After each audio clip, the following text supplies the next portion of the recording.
Pagpalang araw po sa inyong lahat mga kapatid. Narito po tayo muli sa ating morning devotion, Grab Food for the Soul, our daily dose for the nourishment of our souls.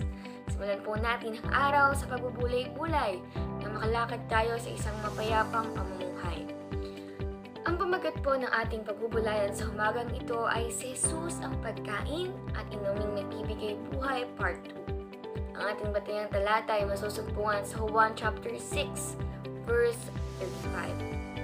Sinabi ni Jesus, "Ako ang tinapay ng buhay, ang lumalapit sa akin ay hindi na magugutom kailanman, at ang sumasampalataya sa akin ay hindi na mauuhaw kailanman."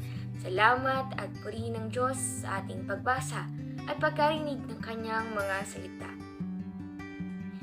Ang pagkain sa laman at pag-inom sa dugo ni Jesus ay isang metaphor na nagbibigay diin sa katotohanan ng ang pananampalataya kay Jesus ang ating paraan tungo sa pagkakaroon ng buhay na walang hanggan. Ang sabi nga po sa Juan chapter 6 verse 51, "Ako nga ang tinapay na nagbibigay buhay na bumaba mula sa langit. Mabubuhay magpakailanman ang sinumang kumain ng tinapay na ito." Jesus ang tinapay na nagbibigay buhay. Hindi lamang siya katulad ng mga mana o tinapay na kinain ng mga Israelita sa panahon ng kanilang pagtakas mula sa Egypt patungo sa lupang pangako. Manna only sustained the Israelites during their exodus, but Jesus is the living bread that gives eternal life to all humanity. Minsan lamang inihandog ni Jesus ang kanyang sarili para sa kaligtasan ng sanlibutan at iyon ay sapat na.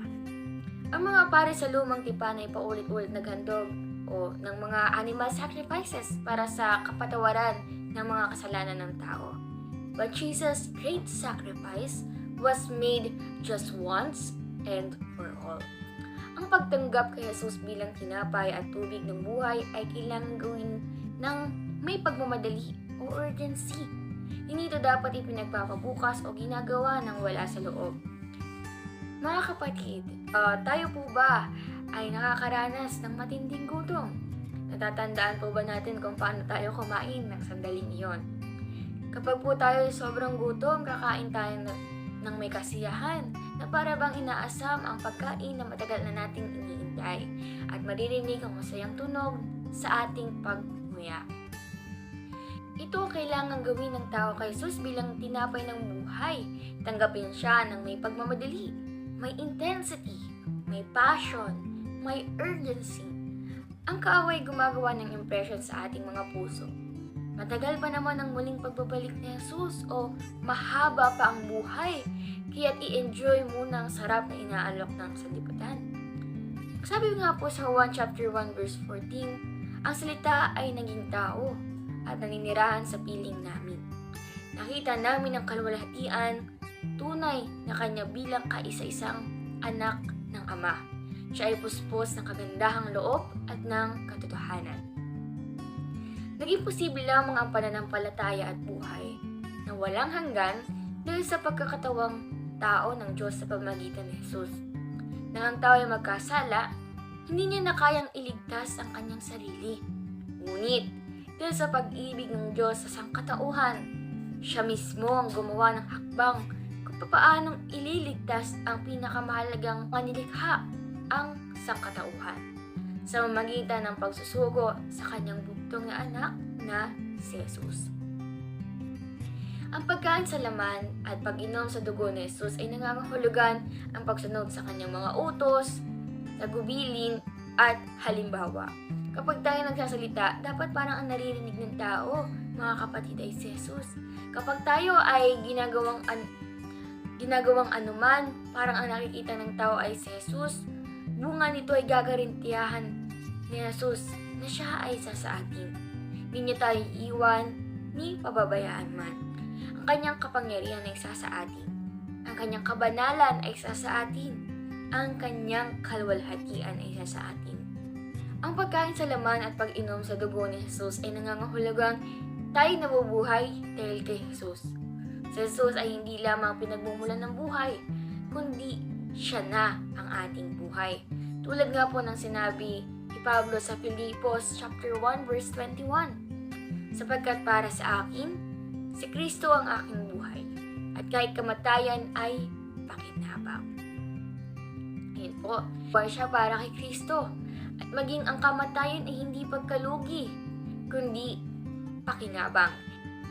Ganito rin ang dapat maging pananaw natin, mga kapatid, bilang isang mananampalataya. Ibig sabihin, si Kristo na ang nabubuhay sa atin at hindi na ang ating mga sarili. Tayo po ay manalangin. Panginoon naming Ama na mga pangyarihan sa lahat, sa umaga pong ito ay kami nagpapasalamat sa iyo sa biyayang inyong ipinagkakaloob sa bawat isa sa amin. Nagpapasalamat po kami sa pagkakataon na mabuhay at makaranas ng panibagong araw. Amin pong dalangin, Panginoon, na patnubayan ng ang bawat isa sa amin, mga kapatid na magsisipasok sa kanilang mga trabaho at mga estudyante na papasok po sa eskwela. Tulungan ninyo po kaming maging matagumpay sa mga gawain at bigyan ng lakas ng determinasyon upang harapin ang mga hamon na aming susuugin.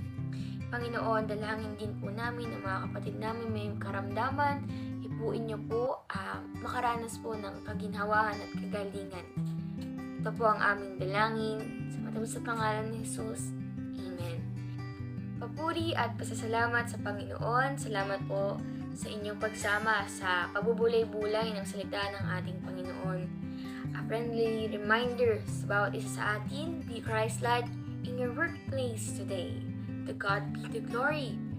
Humayo at maglingkod. God bless!